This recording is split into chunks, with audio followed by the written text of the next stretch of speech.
Honorable Speaker, sir. Sir, I take the opportunity to participate in the short discussion on the welfare of minorities and the developmental work in old city of Hyderabad. First, I would like to speak on the Minority Welfare Department and the activities of minority welfare in the state of Telangana. And then I would speak on the development of old city, sir. Honorable Speaker, sir, when I speak on the minority welfare, I know very well that it's just not our state, but the country and the world has an economic slowdown cause of COVID-19. और हमारी रियासत में भी Covid की वजह से जितने revenues हमको आना था, जितना पैसा आना था, हमको नहीं आया और इकोनॉमिक स्लोडाउन की वजह से कई तरक्याती सरगर्मियों पर भी असर पड़ा और लॉकडाउन की वजह से रेवेन्यूज़ भी बहुत कम आए, स्टेट फाइनेंसेस में भी काफ़ी कमी आई। तो मुझे उसका बखूबी एहसास है और इस बात का अंदाज़ा भी है और इन सारी बातों को मद्देनज़र रखते हुए मैं अपनी बात को रखूंगा और बात को रखते हुए ये उम्मीद करूंगा कि अक़लियतों के उठाए गए मसाइल पर हुकूमत संजीदगी के साथ न सिर्फ गौर करेगी बल्कि उनके हल के लिए रास्तों को तलाश करते हुए मसाइल को हल करेगी। Honorable Speaker, sir, the minorities, Muslims, Christians, Sikhs, Buddhists and Jains constitute about 14.24% of Telangana's population. So there are 50 lakh persons belonging to minority communities in the state. Muslim with a head count of 44.6 lakhs account to 12.75% of the state total population of 3.5 crores and more than 89% of state's minority population. While every 7th person in the state belong to minority community, every 8th person in Telangana is a Muslim. In fact, out of every 10 minority persons, 9 happens to be Muslims. These demographics shows that neither the minorities in general nor the Muslims community in particular can be insulated from the state's development and welfare of all sections of citizens. The slogan of TRS government is Bangaru Telangana and Samsikh Shema Telangana, and this cannot become a reality without the participation and contribution of minorities, including Muslims. I don't need to recall extent of educational backwardness and economic deprivation of Muslim community in the state. Realizing the sorry plight of large section of Muslim community in the states and emulating the Sachar Committee constituted by the UPA government at the center, Honorable CM Janab K. Chandrasekhar Rao Sahab had constituted the Commission for Inquiry headed by retired IAS officer G. Sudhir Saab in March 2015 to study the socio-economic and educational backwardness of Muslims in the state. On behalf of my party, we had submitted a 66-page detailed memorandum to Sudhir Commission and empirical data on the backwardness of a large section of the Muslim community on account of social, educational and economic deprivation and discriminations. Subsequently, when the Telangana State Commission for Backward Classes conducted an inquiry and public hearing on the need of enhancement of reservation for socially and economically backward section of the Muslim minority, we had submitted an 88-page memorandum on the backwardness of Muslims in the state. In fact, the matter is that both the Sudhir Commission and the State BC Commission established the socio-economic and educational backwardness of large section of Muslims with low literacy rates, higher dropout rates among children, lower work participation rate, higher poverty ratio, rampant unemployment and underemployment, poor housing and low access to health care. और ये सारी चीज़ें जब पाई गई तो इस बात से कोई इनकार नहीं कर सकता कि टीआरएस के मैनिफेस्टो में और टीआरएस ने इंतखाबात से पहले और बाद में भी ऐलान किया था कि मुसलमानों की पसमानदगी को देखते हुए उनको 12% तहफ़्फ़ुज़ात देने की कोशिश की जाएगी।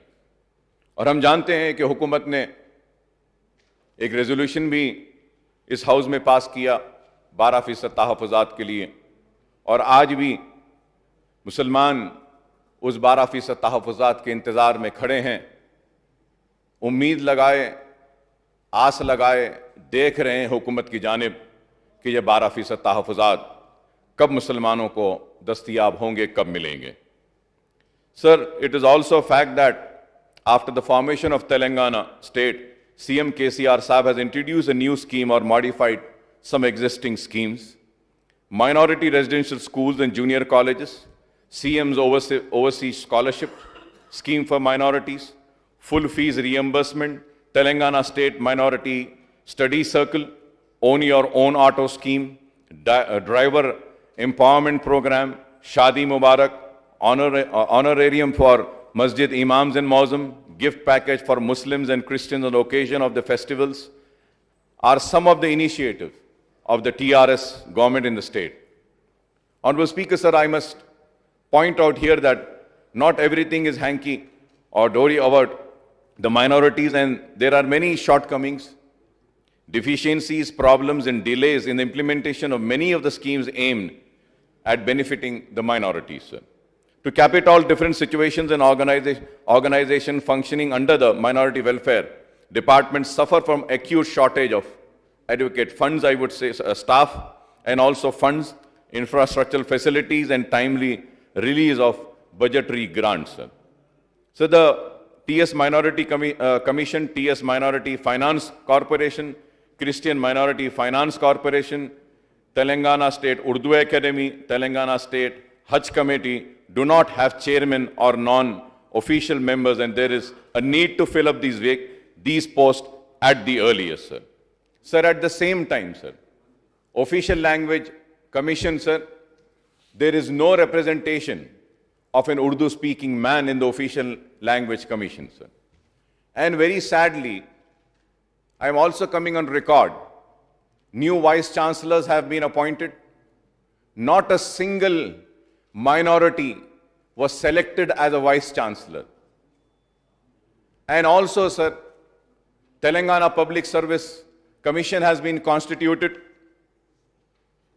And sorry to say, a Muslim or a man or a person from minority community has not been made a member in the Telangana Public Service Commission also. It is a very sad state, sir. And also when we see the government pleaders list in the different courts, proper representation or minorities or minority or Muslims, lawyers have not been given the post of government pleaders or public prosecutors as well, sir. It is a very unjust which has been happening to the minorities from last so many years. And we seek justice from this government. When I say that, when we seek justice, I also would like to come on record and say that on our representation and on our demand, many of our demands were accepted by the Honorable Chief Minister Saab, for which numerous times I have come on record and I have thanked him. For instance, when I talk about the Shadi Mubarak scheme, it was a representation made by the MIM which the Honorable Chief Minister Saab had accepted. और मैं ये कहना चाहता हूं कि शादी मुबारक से काफ़ी मुसलमानों को फ़ायदा हो रहा है, गरीब बच्चियों की शादियां हो रही हैं। न सिर्फ शादी मुबारक, बल्कि मैं ये भी कहूँगा कि अनीसुल गुरबा के लिए ज़मीन दी चीफ मिनिस्टर साहब ने, और न सिर्फ अनीसुल गुरबा को ज़मीन दिया बल्कि उसकी तामीर के लिए फंड्स जारी किए। लेकिन तामीर आधी होकर आज आधी पर रुकी हुई है, और भी पैसा देना है, और मुझे यकीन है कि चीफ मिनिस्टर साहब ज़रूर रिलीज करेंगे और वो प्रोजेक्ट कंप्लीट होगा। तेलंगाना इस्लामिक सेंटर के लिए हमने मुतालबा किया था, चीफ मिनिस्टर साहब ने उसको भी कबूल किया। फिर ओवरसीज स्कॉलरशिप के लिए भी हमने मुतालबा किया था मजलिस की जानिब से, ऐवान में खड़े होकर, तो चीफ मिनिस्टर साहब ने उसको भी कबूल किया। हम उसके लिए भी बार बार उनका शुक्रिया अदा करते रहे हैं और करेंगे कि काफ़ी मुस्लिम बच्चे आज बाहर जाकर तालीम हासिल कर रहे हैं। लेकिन जब हम ओवरसीज स्कॉलरशिप की बात करते हैं तो हमने बार बार मुतालबा किया था कि ओवरसीज स्कॉलरशिप में जामे निज़ामिया की डिग्रीज को भी उस्मानिया यूनिवर्सिटी से रिकग्नाइज किया गया है। जब आप उन डिग्रीज को रिकग्नाइज करे हैं तो मास्टर्स करने के लिए अगर university of Mecca, university of Medina या फिर जामे अजहर में अगर जाना चाहते हैं तो उनको भी उसमें अपॉर्चुनिटी देनी चाहिए, उनको भी सिलेक्शन देना चाहिए। लेकिन आज तक वो चीज पर अमल नहीं किया गया। ऑनरेबल स्पीकर साहब, मैं ये भी जरूर कहूंगा कि जब हमारे कई मुतालबात को हुकूमत की जानिब से कबूल किया गया था तो उसमें एक बहुत बड़ा मुतालबा हमने हमारी पार्टी की जानिब से मैंने इस ऐवान में किया था कि मुसलमानों की पसमानदगी को देखते हुए मुसलमानों को एससी और एसटी के बराबर उनको मराद देनी चाहिए। They should be treated on par with एससीज एंड एसटीज।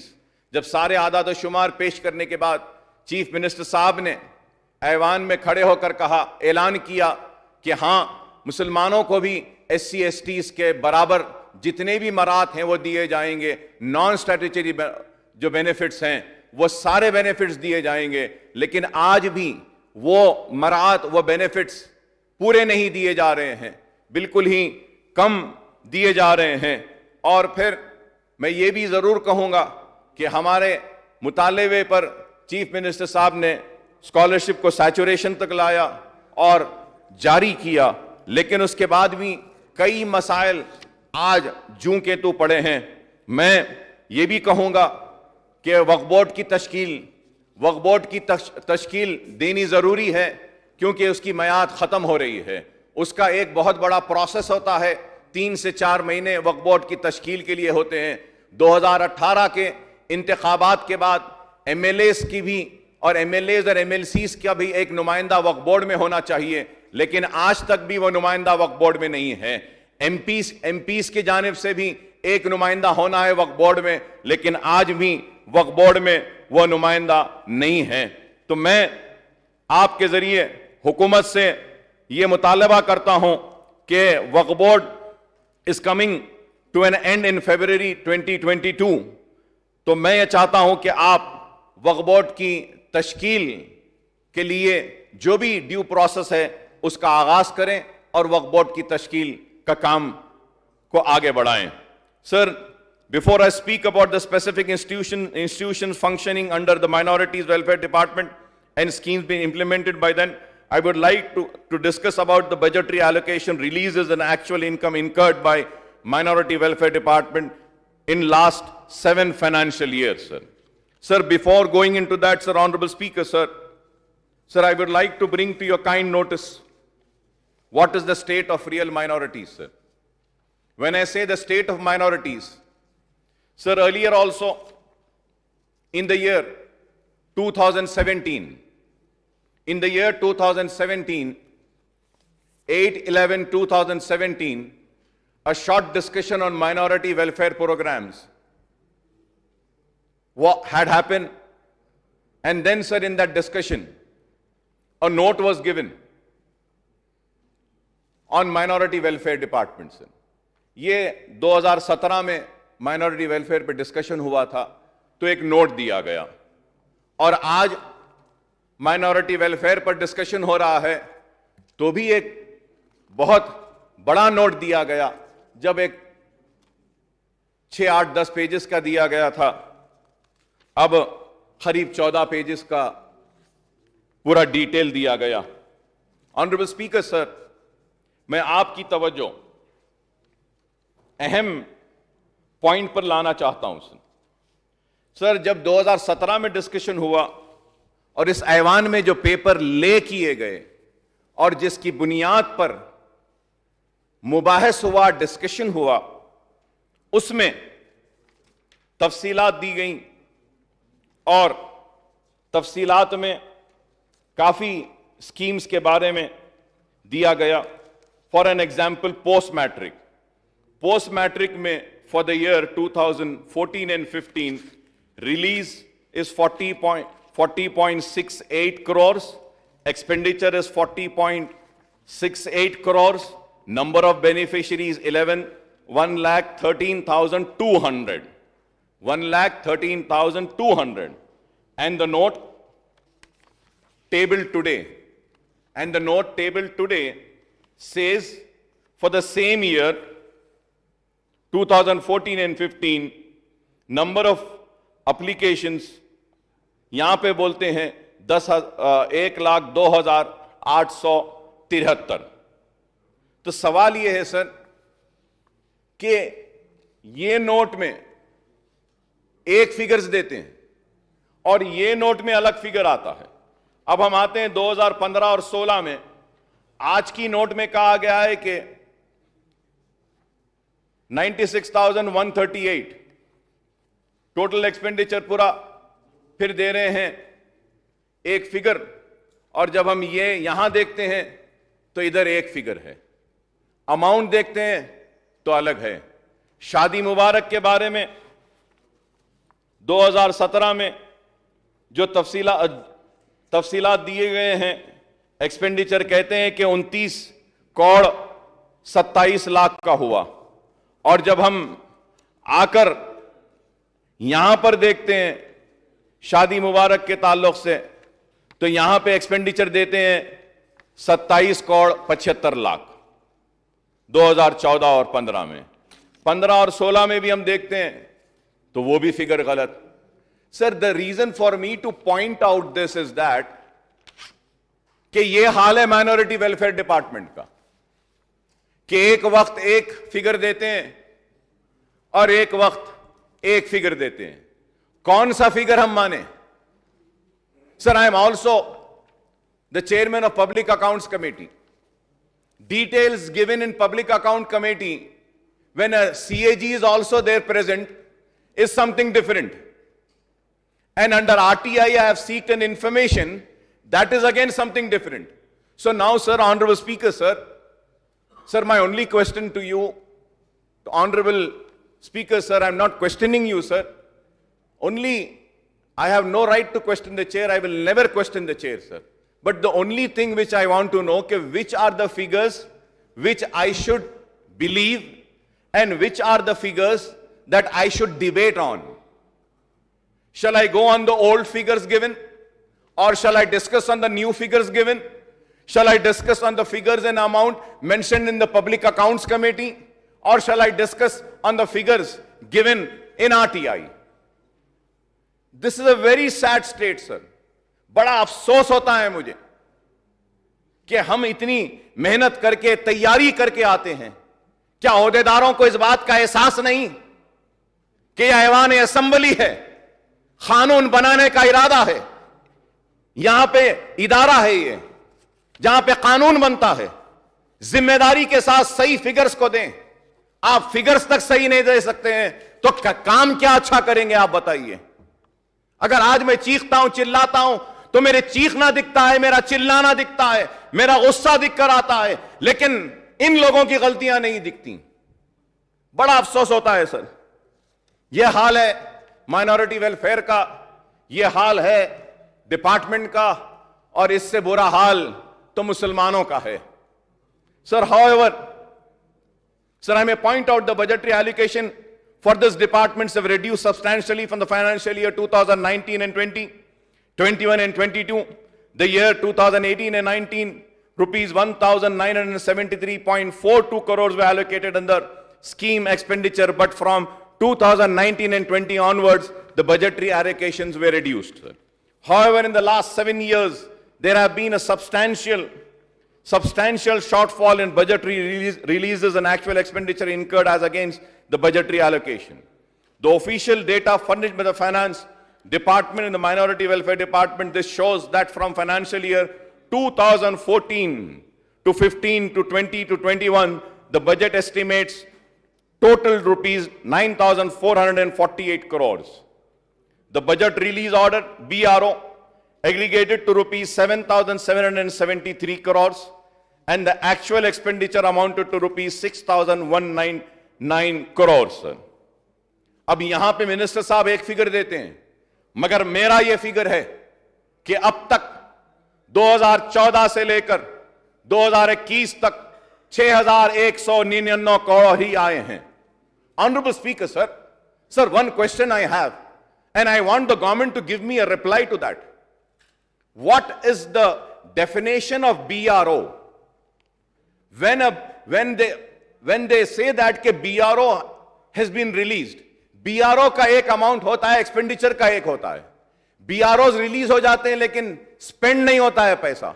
स्पेंड नहीं होता तो बच रहा कहां, जा रहा कहां, यह चीज समझ में ही नहीं आती. सर, जब मैं बात करता हूं, मेरी बात खराब दिखेगी, मेरी बात शायद हुकूमत को बुरी भी दिखेगी और उनको बुरा भी दिखेगा, लेकिन मैं अगर यहां पर खड़ा होकर अगर तनकीद कर रहा हूं तो मेरा मकसद यह नहीं है कि मैं हुकूमत को बदनाम करूं, लेकिन अगर आज हम देखते हैं सर कि अब तक 6,199 crore, sir, up till now the total expenditure on minorities has been 6,199 crores. Sir, few days back we had a discussion on Harita Haram. Sir, the expenditure on Harita Haram was given to me, and the total expenditure from the year 2014 till 2021-22 till 24/9/2021 has been 6,555 crores. 6,555 crores. 548 crores सिर्फ इस financial year में खर्च हुए. तो मैं यह पूछना चाहता हूं, क्या हम मुसलमानों का, माइनॉरिटीज का हाल पौधों से भी बदतर हो गया है? झाड़ों और पौधों से बदतर हाल हो गया है हमारा, कि झाड़ों और पौधों पर खर्च करने के लिए पैसा है हुकूमत के पास, लेकिन मुसलमानों पे जो खर्च होता है वो हरीता हरम, झाड़ों और पौधों से भी कम पैसा है. मैं अपनी तकलीफ को बयान कर रहा हूं, मैं अपने दुख को बयान कर रहा हूं कि आखिर कब तक नाइंसाफी होगी, कब तक नाइंसाफी होगी? क्यों नहीं हमको इंसाफ दिया जाता? क्यों नहीं हमको बराबर का शहरी नहीं माना जाता? क्यों नहीं हमको भी हक दिया जाता? क्यों नहीं हमको इस रियासत की तरक्की का हिस्सेदार बनाया जाता? क्यों नहीं हमको भी एहसास दिलाया जाता है कि तुम दूसरे दर्जे के शहरी नहीं हो? हम दूसरे दर्जे के शहरी नहीं है स्पीकर साहब. मुसलमान इस मुल्क में, इस रियासत में दूसरे दर्जे का शहरी नहीं है. हम बराबर के शहरी हैं और बराबर का हक मांग रहे हैं. और बराबर का हक मांगना क्या गुनाह है? आज ये हाल है. और हम जब आगे बढ़ते हैं sir, the actual expenditure thus works out to only 65.61% of the budgetary allocation from 2014 and 15 to 2021, and on 34.31% of allocation virtually lapsed, I would say, sir. Sir, in the current financial year 2021-22, the Minority Welfare Department has incurred an expenditure of rupees 439.59 crores. यहां पे 439 crores, Harita हरम में 548 crores. Total budgetary allocation of rupees 1,606.39 crores that is 27% in a 6-month period, that is April to September, sir. So moreover, the release and actual expenditure on MTF and RTF, pre and post-matric scholarship and fees reimbursement overseas schemes have been constantly much lower than the budgetary allocation in the last 7 years, sir. Similarly, these releases, allocation and actual expenditure have also been lower for bank-linked subsidy scheme for minority rights from 2014 and 15 to 2020 to 2021, sir. Sir, मैं जब बात करता हूं bank link subsidies की, तो banks भी नहीं दे रहे हैं। पहले सर एक डिस्ट्रिक्ट डेवलपमेंट डीडीआरसी की एक कमेटी होती थी, डीडीआरसी की कमेटी में डिस्कशन होता था। लेकिन आज मैं पूछना चाहता हूं, क्या माइनॉरिटी मिनिस्टर साहब, क्या बैंक के हेड्स को बुलाकर बात किए हैं कि बैंकेबल स्कीम्स में सब्सिडीज मुसलमानों को जो देना है क्या दे रहे हैं? बैंक से लोन तक नहीं मिल रहा है, माइनॉरिटी फाइनेंस कॉरपोरेशन से भी लोन नहीं मिलता है। तो आकर मुसलमान जाएं तो कहां जाएं? दस्तक दे तो कहां दस्तक दें? Sir, from 2016 and 17 onward, disbursement of loan under bank linked subsidy schemes for minority has been virtually stopped. रोक दिया गया। अगर मैं गलत हूं तो मिनिस्टर साहब उठकर बोल दें कि नहीं रोका गया है, दे रहे हैं। दे रहे हैं तो कितना दिए बताइए। पुराने बातें हैं सर। सर, जो कुछ भी ऐलानात किए गए हैं, आपको मेरी बात बुरी दिखेगी, हुकूमत में बैठे मिनिस्टर्स को भी बुरी दिखेगी, लेकिन मेरी बात को इस तनाजुर में ना ले जाएं कि मैं तनकीद कर रहा हूं आपको।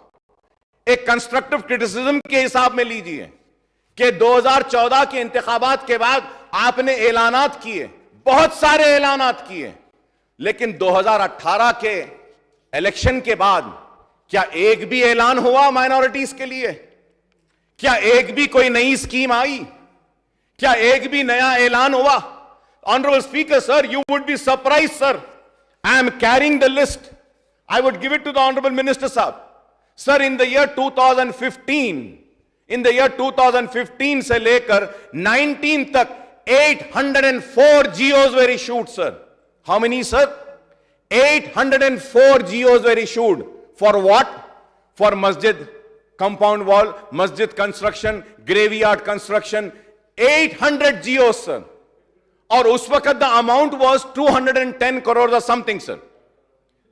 अब तक सर एक भी पैसा रिलीज नहीं किया, एक भी जियो पर, सर। तो आपके भी एरिया में करे होंगे साहब। माइनॉरिटी वेलफेयर डिपार्टमेंट के लिए, मस्जिद के लिए, खबरस्तान के लिए, दरगाह के लिए जियो दिए होंगे। क्या काम हुआ, क्या बताइए? या ऐवान में बैठे टीआरएस के एमएलए से मैं पूछना चाहता हूं, बताओ आप कि 800 जियोज में से कितने जियोस पर काम हुआ, बताओ आप मेरी बात पर गुस्सा मत होइए, नाराज मत होइए। मैं आपके लिए भी बात कर रहा हूं कि आप भी कॉन्स्टिट्यूंसी में जब जाते हैं तो वहां के माइनॉरिटीज आपसे भी पूछते हैं, एमएलए साहब ये जियो आया, इस पे काम क्यों नहीं हुआ हमारे मस्जिद का? तो ये काम कब होगा बताइए सर। अब मैं और आगे बढ़ता हूं सर।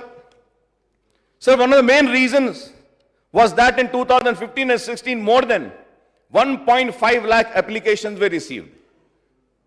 महमूद अली साहब है, मिनिस्टर साहब भी हैं, ऑनरेबल स्पीकर साहब। कब सर? 2015 और 16 में 1.5 लाख एप्लीकेशन आए थे। कई के लिए? सब्सिडी कंपोनेंट टू 80% लोन्स के लिए, 1 लाख के लिए। क्या एक भी दरखास्त को दिए साहब? एक भी दरखास्त को नहीं दिए साहब। 1.5 लाख लोगों में से क्या एक को भी दिए? नहीं दिए तो कब देंगे बताइए? 90% application, 90% sir application are still pending. चलिए वो पेंडिंग है तो है, क्या नए एप्लीकेशंस बुलाए? No fresh applications have been called sir. If I am wrong I may be corrected. This is the sorry state of minority welfare sir.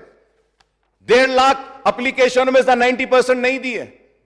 2015 में बुलाए थे सर, उसके बाद एक भी एप्लीकेशन नहीं बुलाया गया। क्यों नहीं बुलाया गया? कब बुलाएंगे, कब देंगे, मैं पूछना चाहता हूं। I may also point out that actual expenditure that has been much lower than the budget allocation and BRO release is for TMREIS only 54%, Shaadi Mubarak honorarium to imam and muezzins, TS minority Christian finance corporation, TS Waqf board TS Urdu Academy, CEDM and TS Minority Study Circle, Hajj Committee, central schemes such as MSDP, Multi-Sectoral Development Program for minorities dominated mandals and towns. Sir, I once again, but at the same time,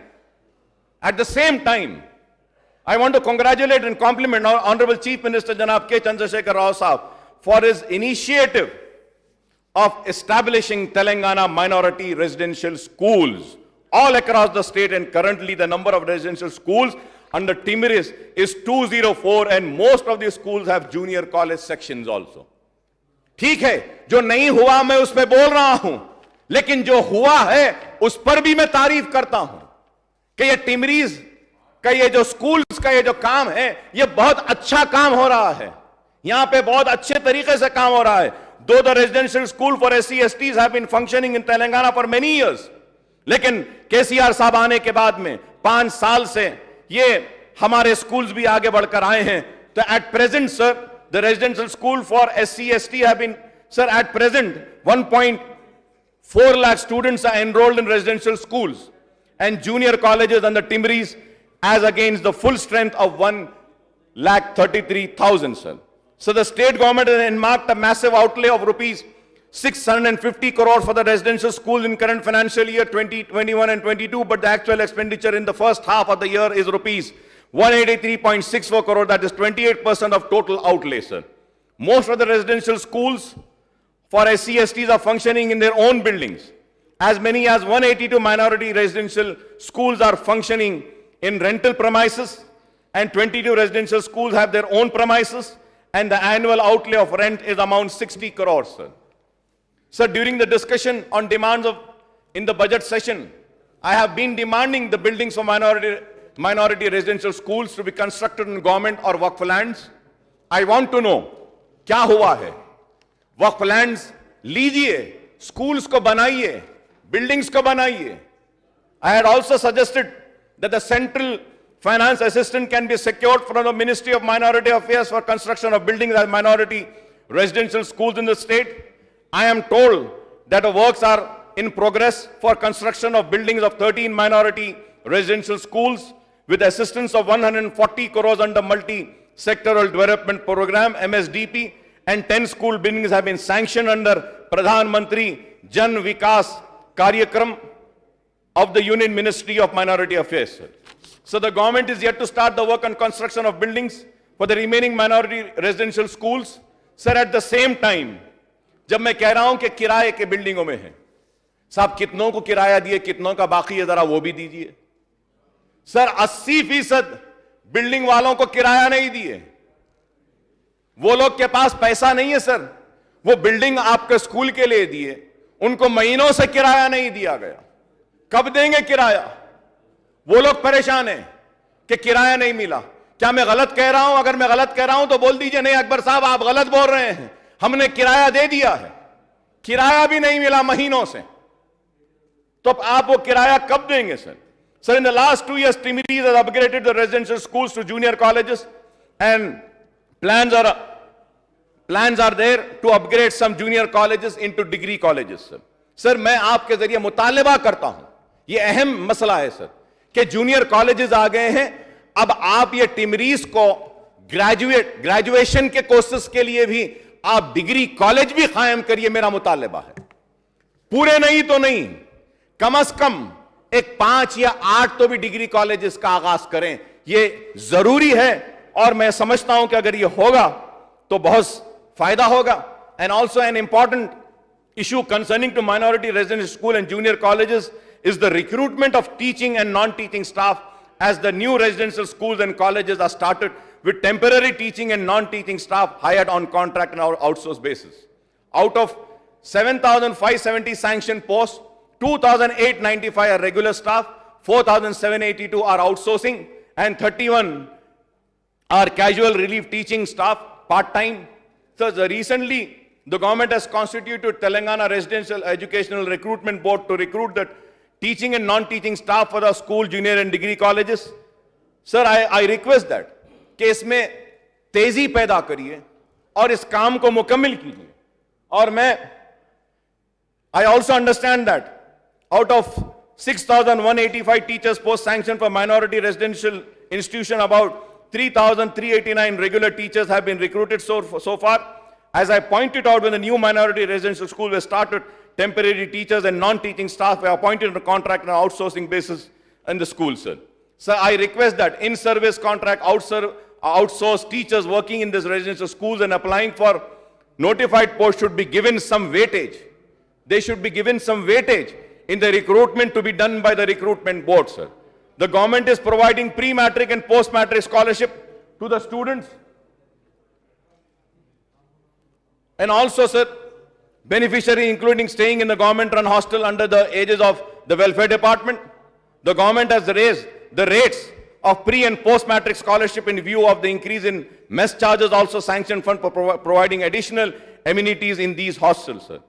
Sir, I had been requesting from so long that ये जो SC Development और Tribal BC Welfare Department एक scheme implement कर रही है where they are sponsoring the admission of students in Hyderabad public school and also the best available school scheme for admission of students from these sections in the corporate schools, sir. Sir, जब BC, SC और ST कर रहा है तो minority के students को क्यों नहीं करते हैं? मैं बार बार कह रहा हूं ये बात, बरसा बरस से कह रहा हूं.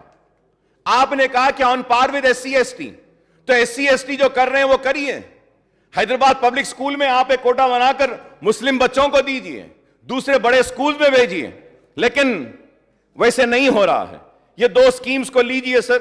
Sir, we have been demanding for long time for timely release of scholarship and fee reimbursement to minority students. Honorable Chief Minister Saab had introduced CM Overseas Scholarship minority students का सर. सर, अगर मैं ये यहां पर भी आता हूं sir, जब मैं ओवरसीज की बात करता हूं sir, BC, SC and ST में फॉर द ईयर 2021 के भी एप्लीकेशंस आ गए हैं, बुला लिए हैं, लेकिन माइनॉरिटीज में सर ओवरसीज स्कॉलरशिप जो है 2020 में सिर्फ एक ही वक्त बुलाए, एप्लीकेशंस बुलाए, लेकिन उसके बाद और एक वक्त बुलाना था, 20 में नहीं बुलाए, 21 में भी बुलाना था, नहीं बुलाए, अब तक एप्लीकेशंस तक नहीं बुलाए हैं सर, और पुराने अमाउंट भी देना बाकी है. सिर्फ 2019 में बुलाए एक वक्त लास्ट, और 2020 में एक वक्त बुलाए. कितने पेंडिंग है? I have the detail sir. Overseas scholarship में बच्चों के कोर्स खत्म हो गया, 1 साल का कोर्स था साहब, कोर्स खत्म हो गया, वापिस आ गए, सैंक्शन हुई लेकिन अमाउंट रिलीज नहीं हुआ. क्यों नहीं हुआ? आप अगर नहीं देना है तो बोल दो नहीं देते, लेकिन एक झूठी आस, एक झूठी उम्मीद क्यों देते हैं उनको सर? और आप देखिए अगेन SC और ST कॉर्पोरेशन में GRE, GMAT, TOEFL के लिए ट्रेनिंग के सेंटर्स हैं. क्या माइनॉरिटी में GR और GMAT और IELTS के और TOEFL की ट्रेनिंग दे रहे हैं? क्या सेंटर्स हैं आपके? नहीं हैं, नहीं देते हैं. What are the officials doing? I want to know. I'm sorry to say this. As long as Honorable Chief Minister Saab, as long as Honorable Chief Minister Saab was looking after the Minority Welfare Department, the Minority Welfare Department was doing very good. The day he left, this is the pathetic state of the Minority Welfare Department, I would say, sir. क्या है बताइए sir. Sir अब और उसके बाद में मैं एक बात, टिमरीज जो अच्छा चल रहा है सर, उसके लिए एक सजेशन देना चाहता हूं. सजेशन मेरा यह है कि टिमरीज में आप बच्चों के स्किल डेवलपमेंट और वोकेशनल ट्रेनिंग पर भी तवज्जो दीजिए. Skill development and vocational training पर भी तवज्जो दीजिए.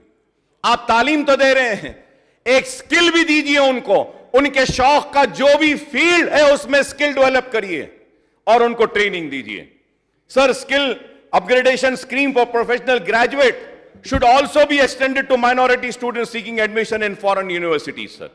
Sir, I would also suggest that overseas scholarship for minority students should be open to fresh applicant twice in a year, coinciding with the admissions schedule in foreign universities, sir.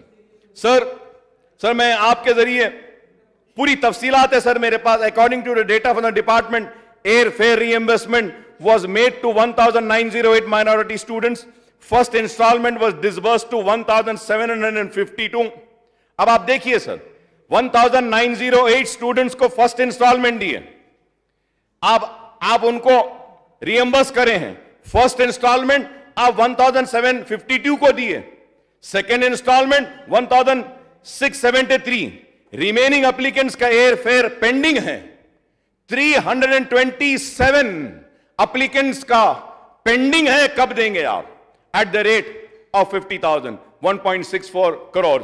Instalment 483 at the rate 10 lakh rupees, 48.30 crore. Second installment 562 at the rate of 10 lakh is equal to 56.20 crore.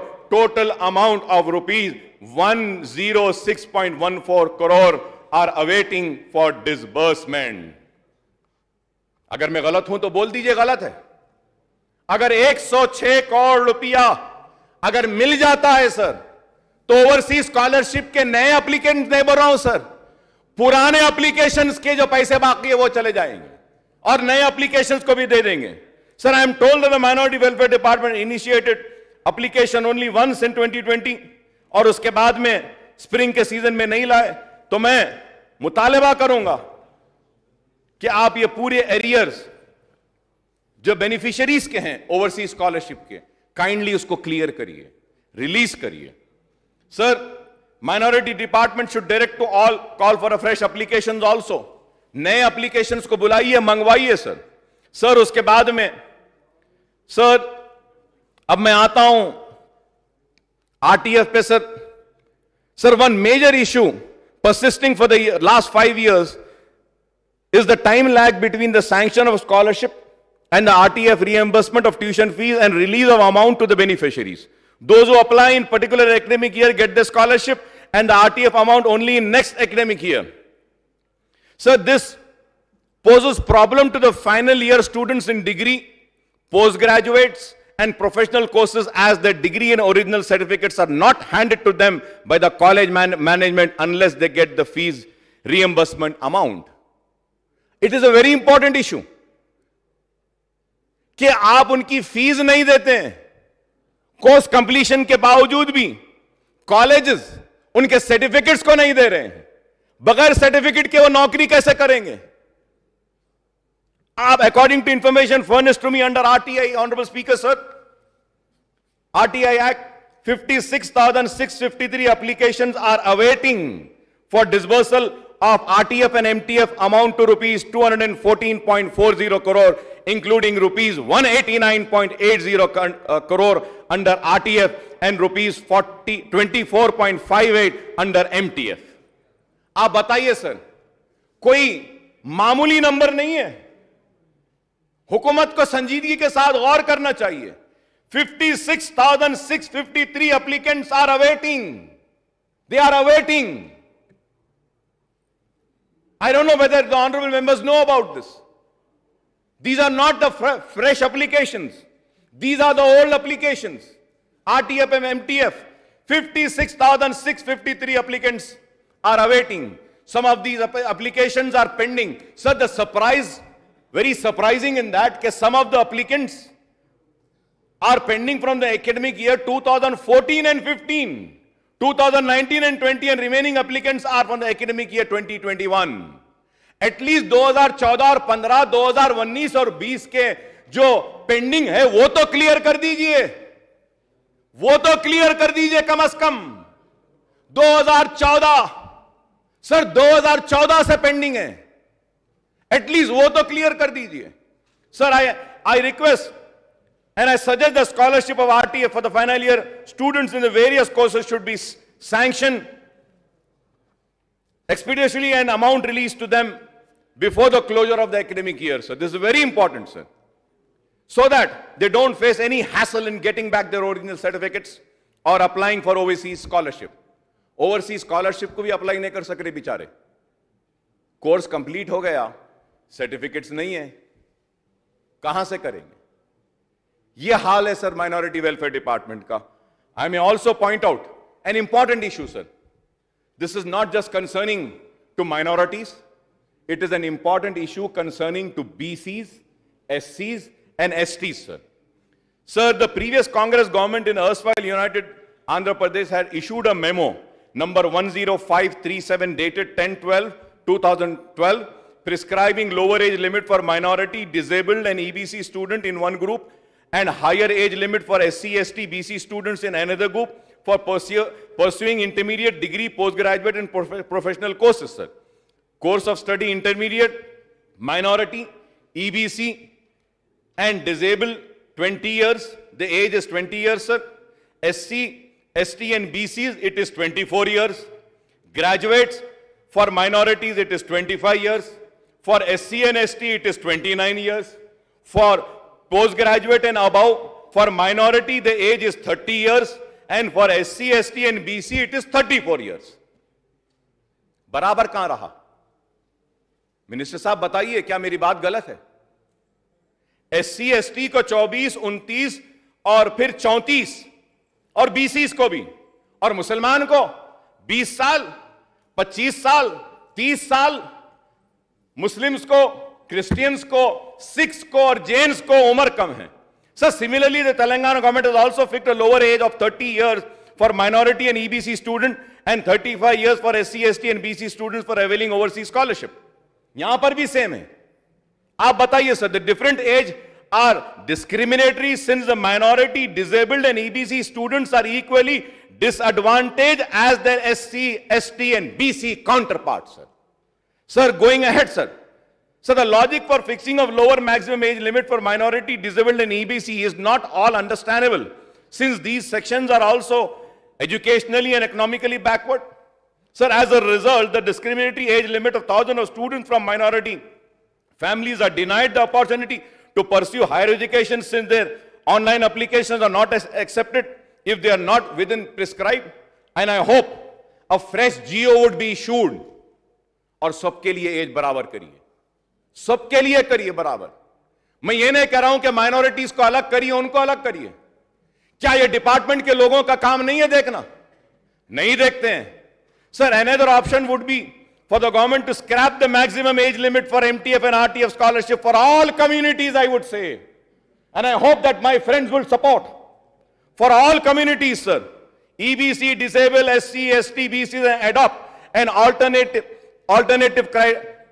criterion or restricting the MTF and RTF scholarship to intermediate +1 degree course and 1 PG course, sir. MTF is fixed for minorities, disabled, SC, ST and BC student at uniform rates, and RTF is sanctioned to student as per government prescribed fee as recommended by AFRC. The SC Development, Tribal Welfare, BC Minority Welfare Departments are running study circles on their own, and there are no similarities in their functioning. The Telangana State SC Study Circle has its main branch in Hyderabad and 10 district branches, whereas the Telangana IAS Study Circle for STs has in the towns. Telangana State Backward Classes Study Circle has its own main circle in Hyderabad and 10 circles in other districts, whereas the Minority Welfare Department runs the Center of Education Development Minority CEDM as also Telangana Minority Study Circle, both located in Hyderabad, sir. Sir, I would request the government to sanction district branches or study circle for the minorities in all districts in the state in a phased manner, sir. The study circle run by the Welfare Department organized coaching for competitive exams such as UPSC, Civil Services, TSPSC, Group 1, Group 2 services, and recruitment tests conducted by the Banking Service, Railway Recruitment Board, Staff Selection Commission, Telangana State level, Police Recruitment Board, and other board and organizations, sir. So the SC, ST, and BC study circles organize residential coaching for civil services and Group 1 and 2 services at the main centers and day coaching for other recruitment tests at the regional or district centers, sir.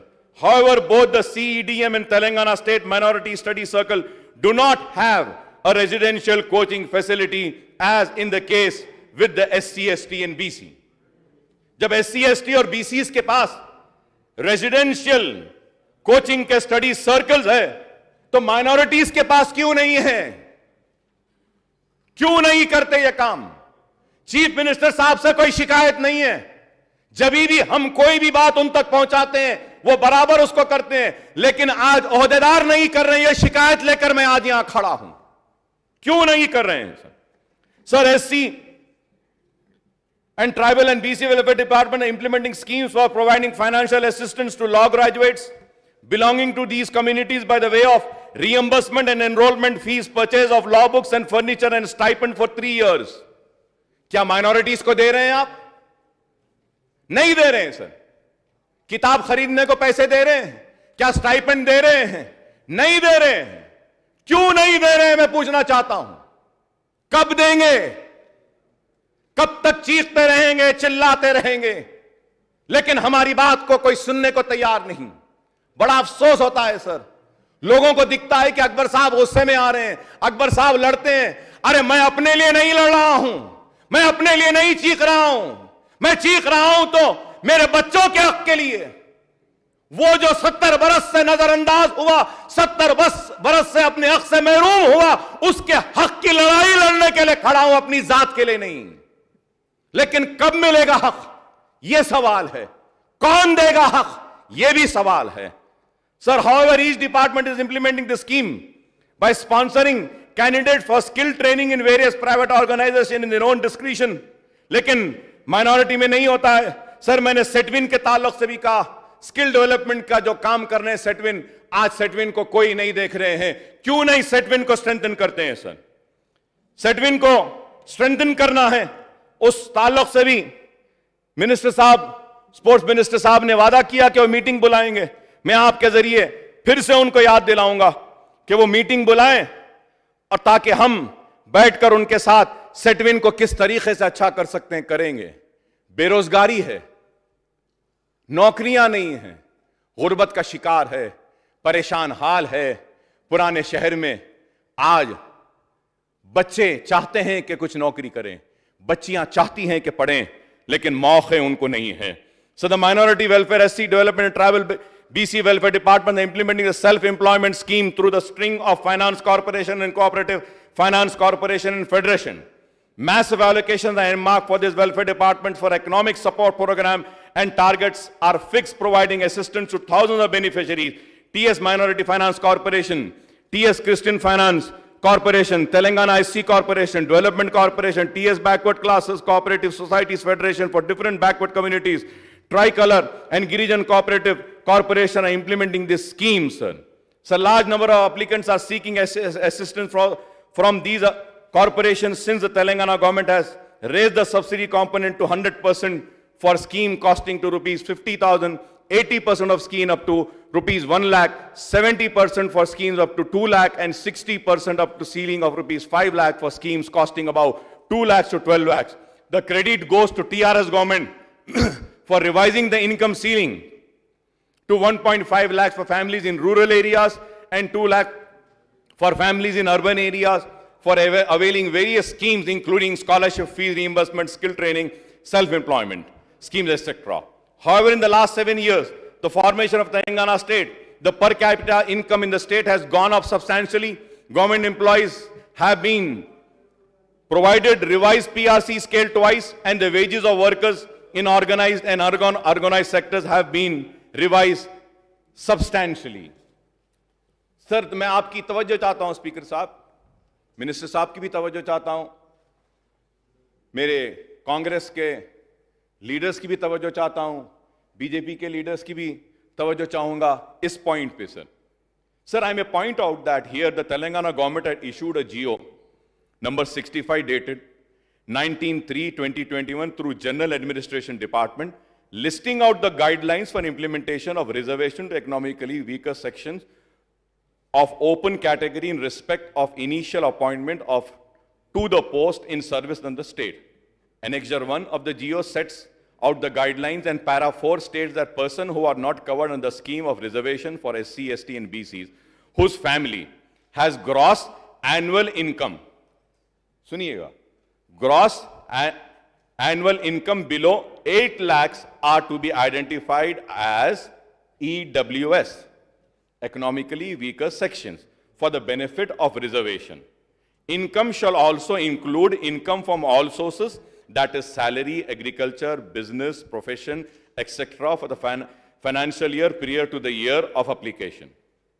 Now we have income ceiling of 8 lakhs per annum for EVMs, for EWS, economically weaker section, among the OCs, that is upper caste and we have income ceiling of rupees 1.5 lakhs and annum in rural areas and rupees 2 lakh per annum in urban areas for various welfare and educational schemes and rupees 5 lakhs for overseas scheme. Sir, is this not a pure discrimination against SC, ST and BC and minorities? Is it or not, sir? Who suffer from educational and social economic backwardness as persons from these communities just above the lower income ceiling are denied the benefits of welfare and other schemes? Most of the government employees, contract staff, outsourcing employees today have salaries which are much to rupees 2 lakhs per annum ceiling, sir. 2 lakh की है साहब उनकी तनख्वाह, उससे बढ़कर है. So EWS, other caste, government employees, son can apply for a reserve job if his family income is below 8 lakhs. If his family income is below 8 lakhs. But a son of another government employee's son can be denied the opportunity if his income is above 1.5 and 2 lakhs. Is it right or wrong, sir? Sir, this needs to be corrected, sir. Sir, in this backdrop, I request the Honorable Chief Minister Sahab and the government to revise the income ceiling to rupees 8 lakh across the state for all categories, SC, STs, BCs and minorities for availing the various educational and economic development and welfare schemes being implemented by the welfare department. I hope, cutting across the political line and the ideology, my friends from Congress and the BJP would support this demand of mine. We need to correct this, sir. However, sir, another important issue is that various corporations and federation under SC, tribal and BC welfare department are sanctioning the application and releasing the subsidy to beneficiary within some days. However, as I pointed out earlier, most of the 1.5 lakh persons who applied for Assistant of State, Minority Finance Corporation and Christian Finance Corporation way back in the year 2016 are still waiting for sanction of the application even after 5 years. 5 years, sir. Sir, I would once again reiterate my demand that the government must immediately take a decision on these pending applications, and the scheme cost might have gone up and several applications might have opted out. I request the government to direct the Minority Finance Corporation and Christian Finance Commission to invite application for schemes costing 50,000 rupees, 1 lakh and sanction the release of subsidy at the earliest, sir. Responding to our party, Honorable Chief Minister Sahab had introduced a scheme providing financial assistance through honorarium for Imam and Mauzam, sir. Starting honorarium was 1,000, then 1,500 and now 5,000, sir. Sir, ये इमामों और मौजनों को 6-6 महीने तक पैसे नहीं देते हैं साहब. 6-6 महीने तक, सर. तो आप बताइए सर, 6 महीने तक. अरे आप ये इमाम मौजनों को ग्रीन चैनल में डाल दीजिए, मेरा डिमांड है आपसे. 6 महीने नहीं देते, हर महीना गए वैसा जाने दीजिए ना. मैंने इस ऐवान में, सर आपको भी याद होगा, जब अचलिकास को लिए देने का मुतालबा किए थे हम, कि देना चाहिए पुजारियों को, जरूर देना चाहिए, हमने मुतालबा किया था. और हमने उस वक्त चीफ मिनिस्टर साहब ने अपनी तरफ से पेशकश किया तो उसको हमने कबूल किया, इस्तेकबाल किया कि बेशक देना चाहिए. लेकिन जब दे रहे हैं तो टाइम पर दीजिए, नहीं तो मत दीजिए. 6-6 महीने नहीं देते हैं, सर. सर, मैं आपसे दरखास्त करूंगा कि इसको ग्रीन चैनल में डालिए. And sir, 5,000 more applications are pending इमाम और मौजनों के. आप ऐलान करिए आज कि सैचुरेशन तक हम लेके जाएंगे इमाम और मौजनों को. ऐलान करिए, ग्रीन चैनल में हर महीना उनको देंगे. इससे एक अच्छा पैगाम जाएगा, सेक्युलरिज्म की बात जाएगी कि हां, यह हुकूमत हर एक को बराबर की नजर से देखती है. अगर यदाद्री के टेंपल के लिए अगर हुकूमत 1,200 करोड़ रुपया खर्चती है, तो मुसलमानों के वास्ते, क्रिश्चियंस के वास्ते, सिख के वास्ते और जैन्स के वास्ते भी यह हुकूमत 2,000 करोड़ खर्चेगी. यह बात आपको कहना चाहिए. यदाद्री के टेंपल पे भी खर्च हो रहा है, उसी तरीके से दूसरों के लिए भी होना चाहिए. यह हमारा मुतालबा है. हम यह भी कहेंगे सर, यह शादी मुबारक के ताल्लुक से कहूंगा कि शादी मुबारक की एक स्कीम बहुत अच्छी है, मैंने पहले भी कहा लेकिन यह बात जरूर कहूंगा स्पीकर साहब, अगर आप फिगर्स को देखेंगे, टाइम नहीं है, मैं ज्यादा तफसील में नहीं जाऊंगा। Yes sir. सर घंटा होगा सर, 2 सब्जेक्ट है सर, इंपॉर्टेंट है सर, मेरे को आप बोलने दीजिए सर। सर बोलने दीजिए, इस वास्ते कह रहा हूं सर, ये इंपॉर्टेंट मसला है। मेरी एक ख्वाहिश है सर, वो ख्वाहिश ये है कि मैं देखूं कि अक़लियतों का, माइनॉरिटीज का, मुसलमानों का मुस्तकबिल बदले। मेरा ख्वाब है कि मैं देखूं कि पुराना शहर भी नए शहर की तरह हो जाए। मेरा ख्वाब है कि मैं देखूं कि हमारे बच्चों के हाथ में भी कलम आए। मेरा ख्वाब है कि मैं चाहता हूं कि देखूं कि हमारी बच्चियां भी आगे बढ़कर मल्टीनेशनल कंपनीज में जाएं। मेरा ख्वाब है, मैं देखना चाहता हूं कि हमारे बच्चे भी सिविल सर्विसेज में जाएं। 20 बरस हो गए sir, I entered in this house when I was in my 20s and now I am in my 50s. I have been shouting and screaming from so long. I don't know how long I will live, sir, but I want to make use of a single moment which has been blessed me by Allah subhanahu wa ta'ala to serve the people and serve my community and do something and bring in some change before I die and leave this world. This is why I am standing here. Sir, great anguish is there. Kindly give me some time, sir. Kindly give me some time, sir. Sir, it is not easy for me also to speak for 1 hour. My stomach hurts. It really hurts, sir. It pains. But my hurt is nothing in front of the hurt and the pain and the suffering of my community, who I am representing, for whom I am standing here. Not my pain. Sir, I am ready to sacrifice my life for the people of my state, for the people of my community, but I want some change. I'm standing here not for myself, sir. I'm standing for the people who have sent me here to do something for them. दिल आज टूटता है sir हमको जब हम बात करते हैं, तकलीफ होती है sir. when I go and talk about हज हाउस के बारे में, सर महमूद अली साहब हैं, सीएम साहब बोले हज हाउस के बाजू बिल्डिंग है, माइनॉरिटी वेलफेयर डिपार्टमेंट के पूरे ऑफिसेस को लाएंगे। आपने भी सुना होगा सर, हाउस में वादा किया, वो बिल्डिंग सड़ रही है, आज पानी में डूबी हुई है, गिर जाएगी बिल्डिंग। क्यों नहीं लाते? टिमरीज का ऑफिस बंजाराइल में या कहीं और है, या वहां किराया देते हैं, वो बिल्डिंग में क्यों नहीं लाते? क्यों नहीं लाते? क्यों नहीं बचाते पैसा? अनीसुल गुरबा के लिए मैं आपका शुक्रिया अदा करता हूं, दरगाह बनाने शाह के लिए मैं आपका शुक्रिया अदा करता हूं, तेलंगाना इस्लामिक सेंटर के लिए शुक्रिया अदा करता हूं, लेकिन अनीसुल गुरबा का काम कब कंप्लीट होगा? और sir, I want to come on record and say this sir, Anisul Ghurba is getting constructed.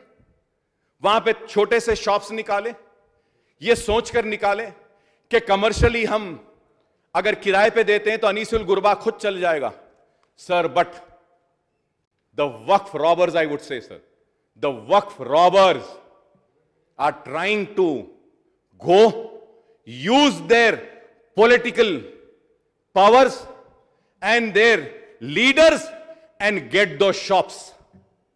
औकाफ की जायदादों को लूटने वाले लुटेरों की नजर आज अनीसुल गुरबा पर भी है सर। सब कुछ लूट लिए, अब आज ये लोग इसको भी लूटना चाहते हैं सर। सर, मैं आपके जरिए सर हुकूमत से मुतालबा करूंगा कि वक्फ बोर्ड के ताल्लुक से, हां सर, मैं इस बात का भी शुक्रिया अदा करना है मुझे कि जामे निजामिया का ऑडिटोरियम भी कंप्लीट हुआ। चीफ मिनिस्टर साहब ने वादा किया था, जामे निजामिया का ऑडिटोरियम कंप्लीट हुआ। And sir, one more important thing जो मैं समझता हूं कि मेरा अखलाकी फरीजा है कि मैं केटी रामाराव साहब का शुक्रिया अदा करूं।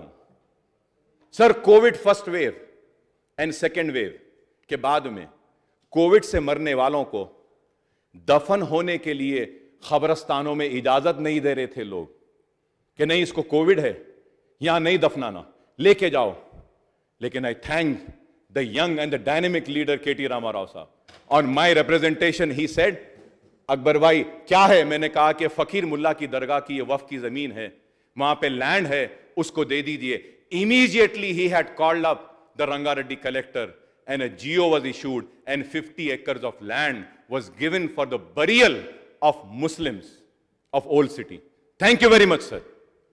सर वहां पे हम कोविड में 400 मुस्लिम मैयतों को तदफीन करें, 400 कोविड में हमने तदफीन किया। ओल्ड सिटी में कब्रिस्तान नहीं है, लेकिन वो एक कब्रिस्तान मिलने से अब तक 910 मैयतों को हमने तदफीन किया सर।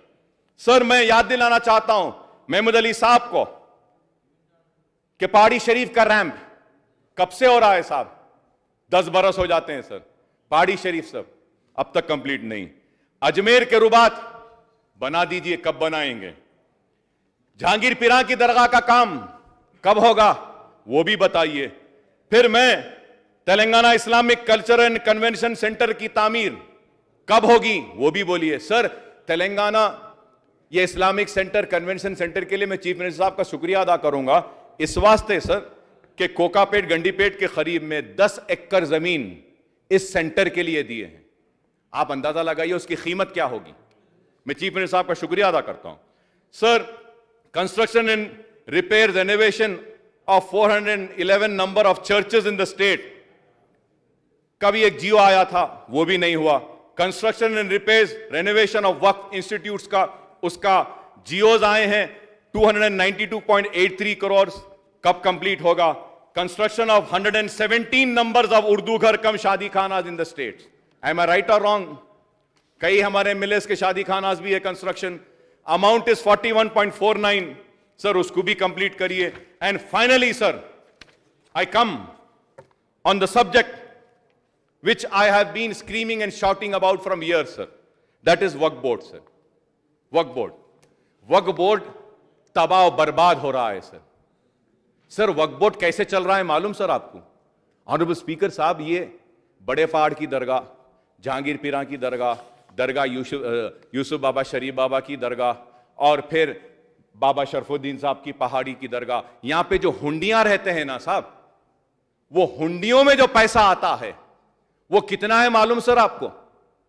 एवरी ईयर 7 करोड़ आते हैं। वक्फ बोर्ड का एनुअल बजट कितना है मालूम साहब आपको? 9 करोड़। अगर हुंडियां बंद हो गए तो वक्फ बोर्ड बंद हो जाएगा। हुंडियों से आ रहा है। और सर आपको मालूम होगा वक्फ बोर्ड की इतनी जायदादें हैं, वक्फ बोर्ड का किराया कितना आता है सर?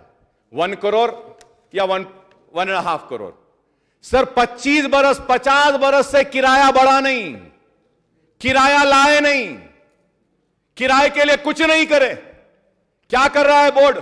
सर अगर सही तरीके से किराया रिन्यू कर देंगे ना सर, तो 5 से 6 करोड़ रुपए तो सिर्फ किराए में आ सकते हैं।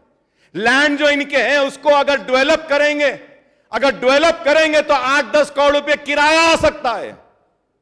लेकिन ये लोग करना नहीं चाहते। कितने लैंड है सर वक्फ बोर्ड के? लाइन ऑफ लैंड है सर, लेकिन क्या कर रहे हैं सर? कुछ नहीं करते। एंड बेस्ट थिंग सर, जो लड़की का या किसी औरत का तलाक हो जाता है तो उसको वक्फ बोर्ड से पेंशन देते हैं सर। स्पीकर साहब आप सुन के हैरत होगी आप, पेंशन कैसा देते हैं मालूम साहब आपको? वो औरत को क्या करना है? कोर्ट को जाना है। महमूद अली साहब आप भी सुनिए, पेंशन देते हैं कैसा? कोर्ट को जाना, कोर्ट से ऑर्डर लाना कि मेरा तलाक हो गया। कोर्ट ऑर्डर देता है इनको 2000 दो, इनको 3000 दो, इनको 5000 दो, तो उसके बाद में कोर्ट के ऑर्डर पे देते हैं। निकाह कोर्ट कर रहा है या काजी कर रहा है? तलाक काजी देता, काजी के सामने होती है या कोर्ट कर रहा है? काजी का certificate is enough to give, लेकिन नहीं देते। Sir you know what happened sir? Last week one woman got an order from the court that she is a divorcee woman, and the court gave a direction that 8,000 rupees a month should be paid to this lady who's a divorcee. You know sir what Waqf Board did? Waqf Board called their standing council and said you challenge this 8,000, ये 8,000 कई को देना, इसको बहुत ज्यादा है, 8,000 नहीं देंगे बोल के चैलेंज कर। क्या है बताइए सर आप? अरे वक्फ बोर्ड किसके लिए है? चैरिटी के लिए, गरीबों की मदद के लिए, बेवाओं की मदद के लिए, यतीमों की मदद के लिए, बीमारों की इलाज के लिए है। लेकिन ये लोग क्या कर रहे हैं? सिर्फ लूट कर खा रहे हैं सर। वक्फ बोर्ड पूरा तबाह बर्बाद हो गया सर। आज वक्फ बोर्ड को बंद करें, बंद करने के बाद क्या हुआ सर? खोल दिए, फिर लूटम लाठी जारी है।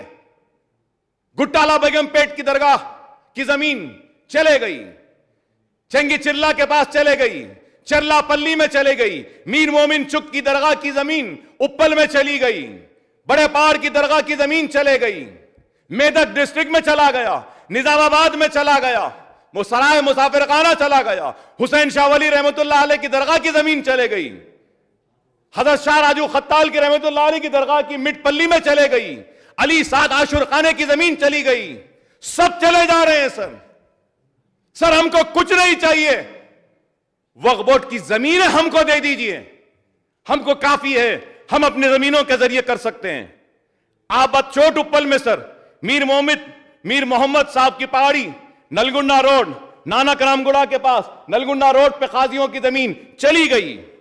सर मैं आपके जरिए हुकूमत से मुतालबा करूंगा सर एक एक लॉयर को 100, 200 केसेस दिए वक्फ बोर्ड में, फिक्स नहीं कर सकते सर। 10 केस लड़े, सब हार रहे हैं, केसेस पूरे हार रहे हैं, कोई देखने वाला नहीं है।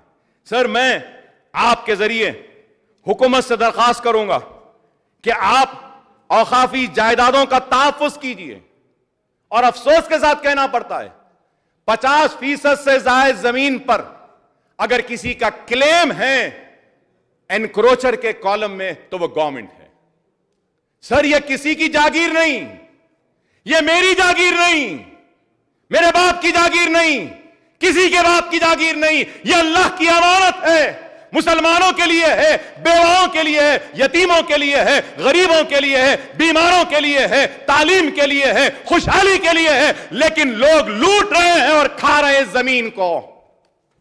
आज मुझे क्या मिला सर? गच्ची बौली, बड़े बड़े टावर्स, आईएसबी, ईमार, विप्रो, माइक्रोसॉफ्ट कहां पर है? वक्फ की जमीन। टीआरएस तेलंगाना बनने से पहले पार्टी थी सुप्रीम कोर्ट में मेरे साथ थी, मैं भी पार्टी था, हाई कोर्ट में भी हम पार्टी थे, यह बोलकर कि हुसैन शाह वली की दरगाह की 1600 एकड़ वक्फ की जायदाद है। लेकिन हुकूमत में आने के बाद टीआरएस क्यों खामोश है? मैं पूछना चाहता हूं, क्या आप नहीं देंगे वो जमीन? हुकूमत में आने से पहले लड़े, हुकूमत में आने के बाद अनजान, खामोश। अरे मैं ये नहीं कह रहा हूं कि उन बिल्डिंगों को निकाल दो, मैं नहीं कह रहा हूं कि वो माइक्रोसॉफ्ट को फेंक दो, मैं नहीं कह रहा हूं कि ईमार को हटा दो, मैं यही कह रहा हूं कि अगर वो हमारी जमीन है तो उसके बराबर की कहीं खुली जमीन, उतनी नहीं तो सही, कम से कम उसकी आधी या आधी की आधी दे दो, ले लेंगे, या कुछ किराया दे दो हमको, वो भी ले लेंगे। लेकिन वो भी नहीं। बाबा शरफुद्दीन साहब की पहाड़ी की दरगाह 3000 एकड़ इंटरनेशनल एयरपोर्ट में चले गई sir I fought and I would say that I would always remember few leaders in my life. One is Vice Rashekar Reddy, and the other leader I would say, who I will never forget, I would say they are the friends of Muslims and the minorities, is KCR Saab. Sir, Rashekar Reddy at that time when I fought in the house of Andhra Pradesh, he said, Akbar, don't scream so much. What do you want? I said, sir, give me my land. When I gave the calculation, he said, how many acres? Sir, acquiring is different. The land which was not acquired is also not available. Kindly give me the land which has not been acquired. Sir, he passed a GO. He passed a GO saying that what Akbar is saying is right. And 85 acres of land was given to Waqf Board. Sir, आज वो 85 एकड़ पे 50 एकड़ international airport की दीवार के बाजू में है सर, वहां पे कब्जा हो रहा है। वक्फ बोर्ड क्या कर रही है? कुछ नहीं कर सकती। चीफ मिनिस्टर साहब ने कहा कि जुडिशियल पावर्स देंगे वक्फ बोर्ड को। कब देंगे? सब लुटने के बाद देंगे, जब कुछ नहीं रहेगा तब देंगे। कब देंगे? जुडिशियल पावर जब तक नहीं देंगे, जब तक हम कुछ नहीं कर सकेंगे। सर, मैं आपसे दरखास्त करूंगा, माइनॉरिटी वेलफेयर के डिस्कशन में और एक बात कहूंगा, केटीआर साहब से दरखास्त करूंगा आपके जरिए, जैसा आपने कब्रिस्तान के लिए जमीन दी है, और जमीन आना है उसमें अब तक नहीं दी है, माबाकी दी दीजिए, और उसमें से थोड़ी जमीन शियाओं के कब्रिस्तान के वास्ते भी दे दीजिए, शिया हजरात की कब्रिस्तान के लिए। सर, मैं उम्मीद करता हूं कि माइनॉरिटी वेलफेयर के ताल्लुक से जितने भी मसाइल मैंने उठाए हैं उस पर हुकूमत संजीदगी के साथ गौर करेगी। सर, थोड़ा सा टाइम दीजिए, अब ये सेकंड सब्जेक्ट पे आऊंगा sir, old city development. Yes sir, old city development, I have to speak sir, I request you sir to give me, मैं बात करिए 1 घंटा 15 मिनट तो अब साहब आप सब्जेक्ट ऐसा रखे साहब, अब मैं क्या करूं बोलिए, अब बोलना तो पड़ेगा ना सर। भाई मैं गलत बोला क्या बोलिए भाई, मैं किसके लिए कह रहा हूं सर, मुझे बोलने दीजिए थोड़ी देर। मैं हैदराबाद ओल्ड सिटी के ताल्लुक से भी कहूंगा sir. Sir, firstly sir, I think today is a very historic day, I would say, and this day would be always remembered in the history of Legislative Assembly. For the first time ever, whether it was Andhra Pradesh or now it is the Telangana, for the first time ever, old city development has been or is going to be discussed in this August House. I thank you very much, sir. आज तक कभी नहीं हुआ. Never ever in Andhra Pradesh there was a discussion on old city. But today, I am honored and I am thankful to the government, I would say, for bringing up this discussion, sir. And going forward, sir, I had many other things to be mentioned in that, sir, but I would not go into detail. I'll just go one by one with what Honorable Minister Saab had given the statement.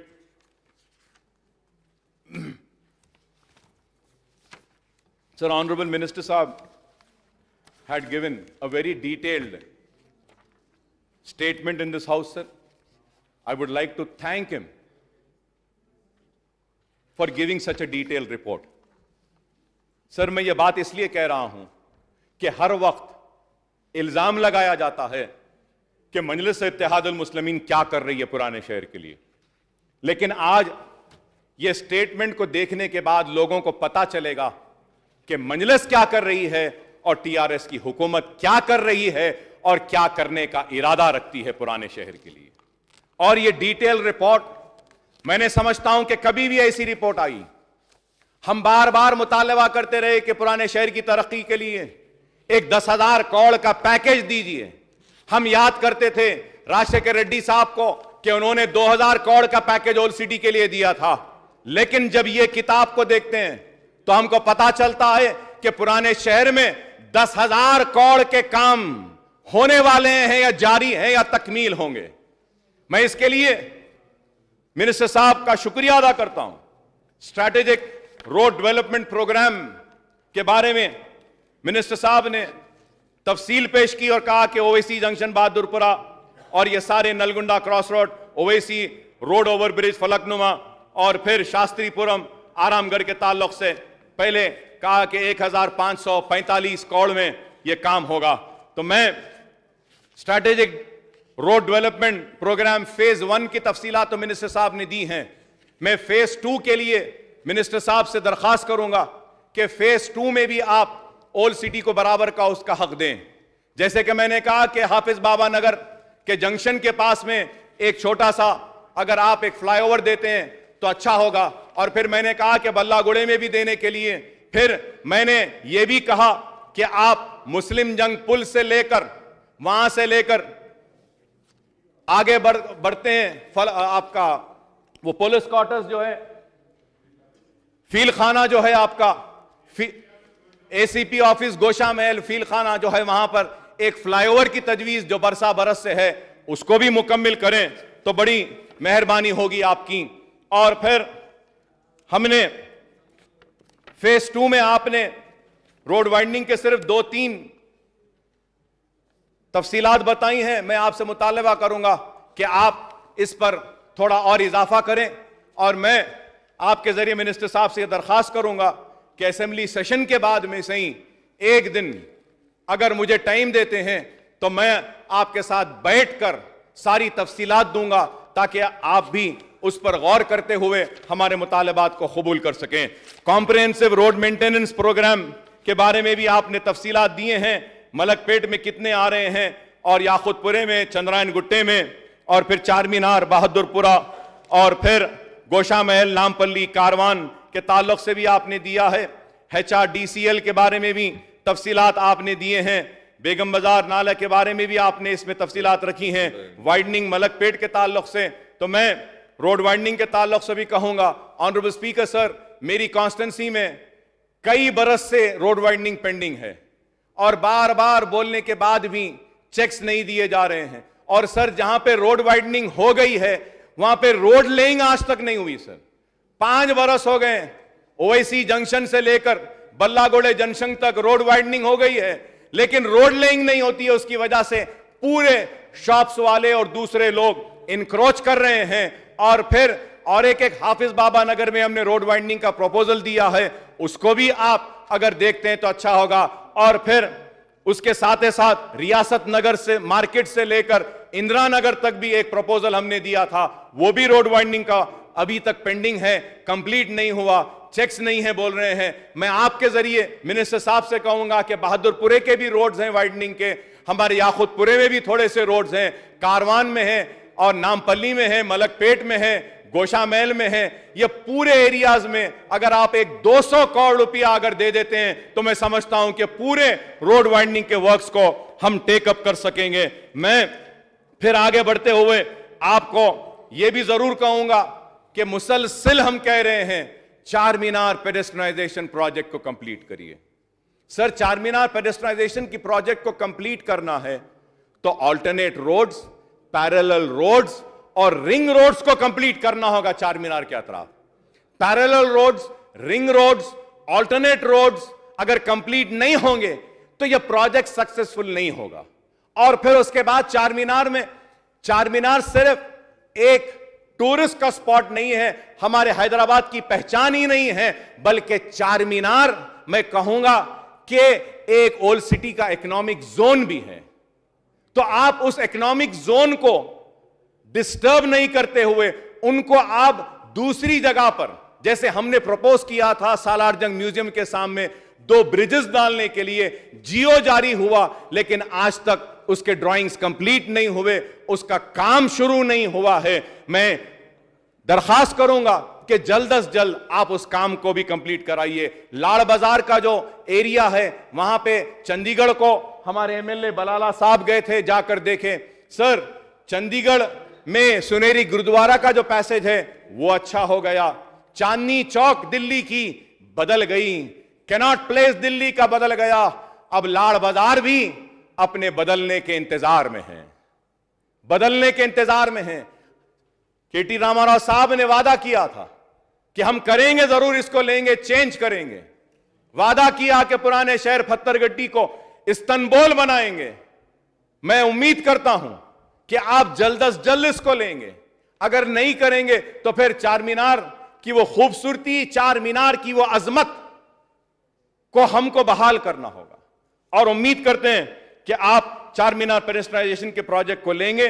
और फिर road widening के ताल्लुक से मैंने कहा additional road widening की भी तफसीलात यहां पर हैं, इसमें और थोड़े इजाफे हैं, हम इंशाल्लाह वो भी आपको देंगे। और फिर CPP road widening words including SRDP funding है, मिट्टी का शेर, लाल बाजार जो अल्टरनेट पैरेलल रोड्स मैंने कहा वो भी हैं, लेकिन इसमें और थोड़े से रोड्स हैं उसको लेना होगा सीपीपी प्रोजेक्ट में, तो उम्मीद करता हूं कि आप वो भी लेंगे। और फिर ट्रैफिक जंक्शंस के ताल्लुक से कई जंक्शंस हमने आइडेंटिफाई किए हैं, लेकिन वो जंक्शंस को नहीं लिया गया पुराने शहर में। उम्मीद करता हूं कि आप वो जंक्शंस को भी लेंगे। ब्रिजेस, नए पुल के ब्रिज के ताल्लुक से भी मैंने मिनिस्टर साहब से कहा है और मिनिस्टर साहब ने वादा किया है कि करेंगे।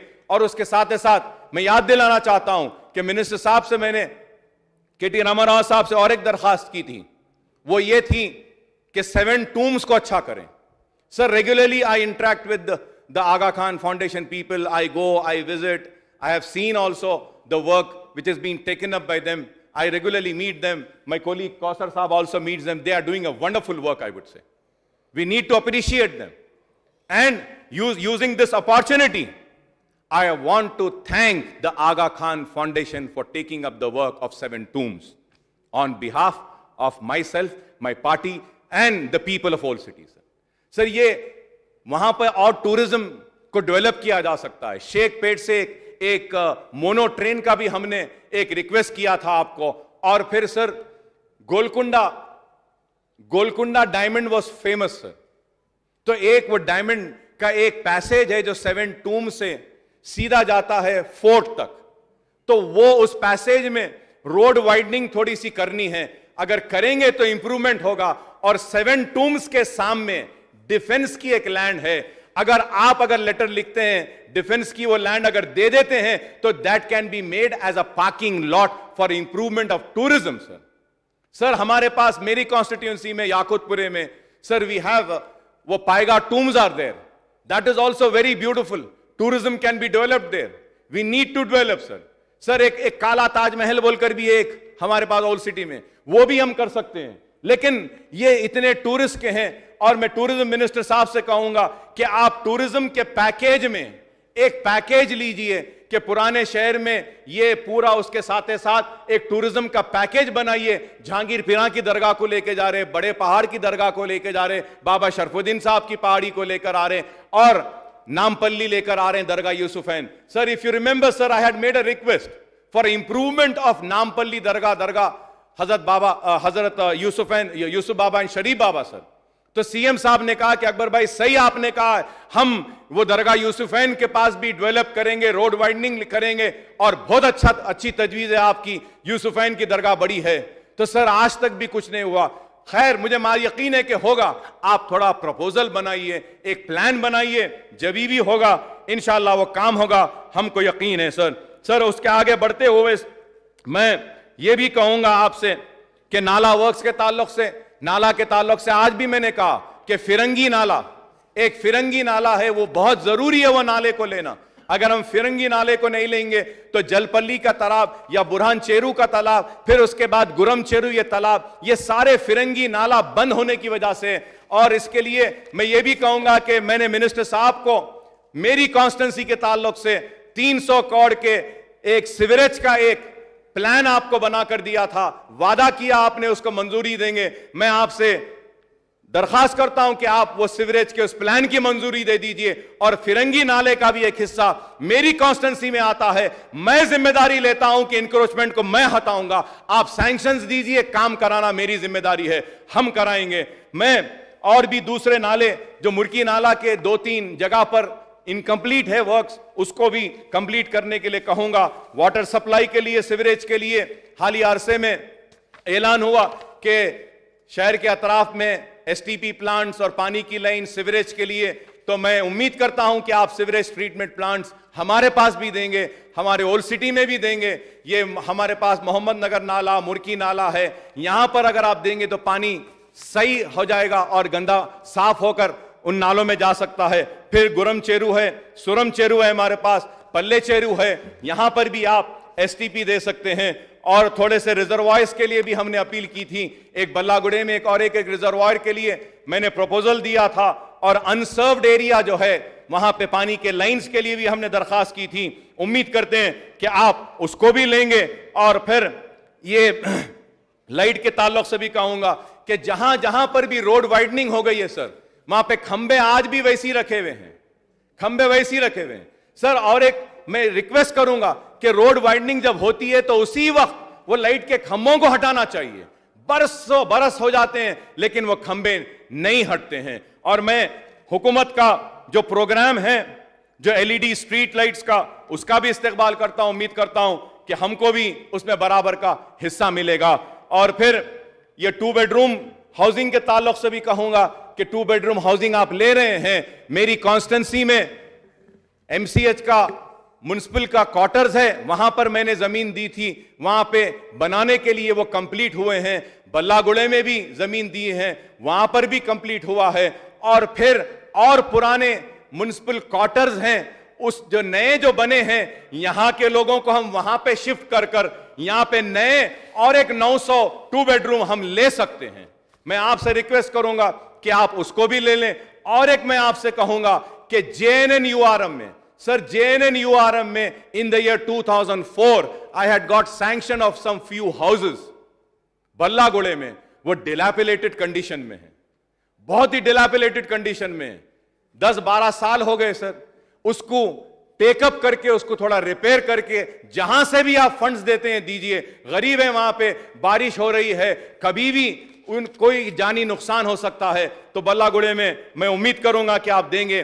फलकनुमा के पास भी 2 बेडरूम्स बनाए हैं, वो कंप्लीशन पे है, उसका भी अलॉटमेंट है। और उसके साथ ही साथ मलकपेट में भी कंप्लीट हुआ है, वहां पे भी अलॉट करे हैं। और मेरी पार्टी के जानिब से हमने ये मुतालबा किया था कि मलकपेट में चंचलगुड़ा जेल है या प्रिंटिंग प्रेस है, यहां पर भी आप IT टावर्स ले सकते हैं या फिर आप कुछ और डेवलपमेंट ला सकते हैं। और मेरी पार्टी के जानिब से उस्मानिया हॉस्पिटल को कंस्ट्रक्ट करने के लिए मुतालबा किया गया है। मैं आपसे मुतालबा करूंगा कि हमारी पार्टी ने जो मुतालबा किया है, हमारी पार्टी ने जो स्टैंड लिया है, हम उस पर हैं। लेकिन उसके साथ मैं ये कहूंगा कि उस्मानिया हॉस्पिटल की जो अजमत है उसको बचाते हुए अगर नया इजाफा होता है तो बहुत अच्छा होगा। बस हमको दवाखाना होना है और दवाखाना उस्मानिया हॉस्पिटल की तामीर कीजिए। और उसके साथ ही साथ सर मक्का मस्जिद के सामने निजामिया तिबी कॉलेज है। मैंने जब मेरे कॉन्स्टिट्यूंसी में आता था सर, तो तेलंगाना बनने से पहले 6 करोड़ रुपए मंजूर करवाए थे, लेकिन काम नहीं हुआ। वो निजामिया तिबी कॉलेज की बिल्डिंग भी आज बिल्कुल कमजोर हो रही है, पानी टपक रहा है, गिर रहे हैं। सर यूनानी मेडिसिन उर्दू मीडियम का एक ही कोर्स है, खुदारा उसको बचा लीजिए, उसको खत्म होने ना दीजिए। हमारी आपसे यह दरखास्त है। और फिर जो आपने स्वच्छ ऑटो टिप्पर का भी आगाज किया, उसका भी खैर मुकदम करते हैं। फिर आपने जो बिन फ्री हैदराबाद बनाने का जो फैसला लिया है, इस्तकबाल करते हैं सर। लेकिन प्लीज आपसे रिक्वेस्ट करूंगा, ये बिन फ्री करने से लोग जहां चाहे वहां कचरा फेंक रहे हैं, इसके ऊपर भी कुछ मॉनिटर कीजिए, या तो किसी लोगों को लगाइए।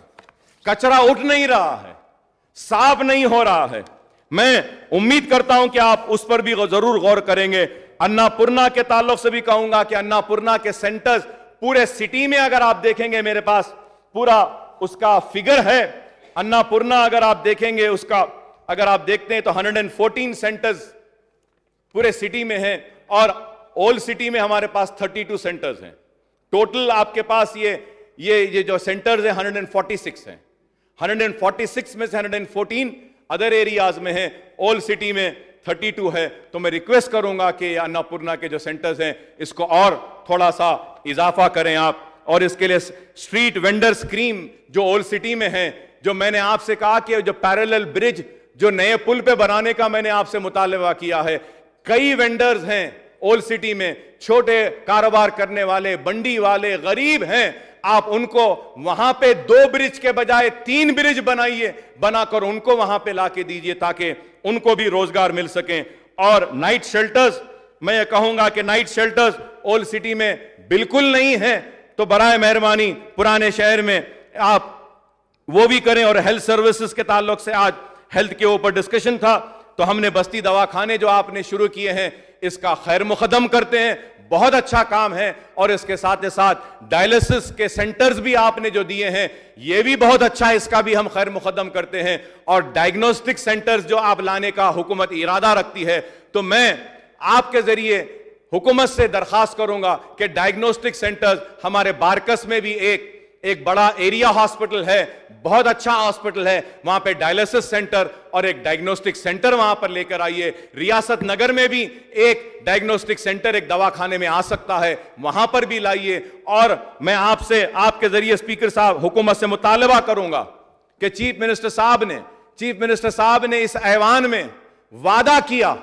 मुझसे कहा कि अकबर साहब मैं फौरन जियो जारी करता हूं और 20 करोड़ रुपया ऐलान करता हूं फलकनुमा एजुकेशनल कैंपस के लिए।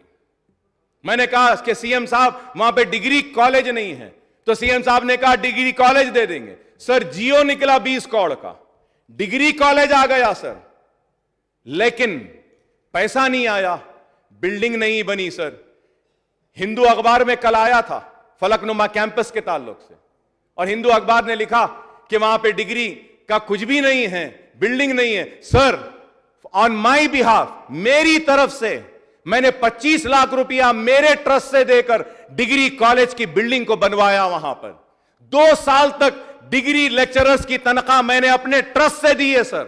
आज ये लॉकडाउन के बाद में सर जो लोगों में जो नौकरियां चले गई, पैसा नहीं है sir. You would be surprise sir, in the entire state of Telangana my constituency and Falaknuma campus was successful in getting a registration of 4,800 students for junior college, intermediate studies. And more than 3,000 applications have come for the degree courses. Sir, there is no degree college, sir.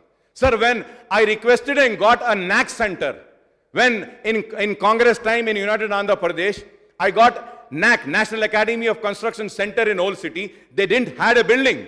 Sir, that time I had given them my school building. Today also I am coming forward, sir. If the government agrees, sir, I have 11 schools in my constituency, sir. Sir, I have made one KG to PG campus. The total built up area is 1,80,000 square feet, sir. And 15,000 children are studying. I do not charge them any fees, sir. I do not charge them any fees. If any of my school building can be taken up for the degree college, I am coming forward to give my building. Please take my building till the new building is constructed.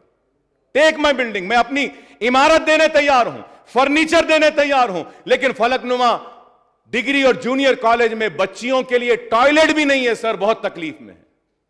Degree college बहुत खराब हालत में, junior college खराब हालत में है। बहुत बड़ी जमीन है सर, बहुत अच्छा कैंपस हो सकता है।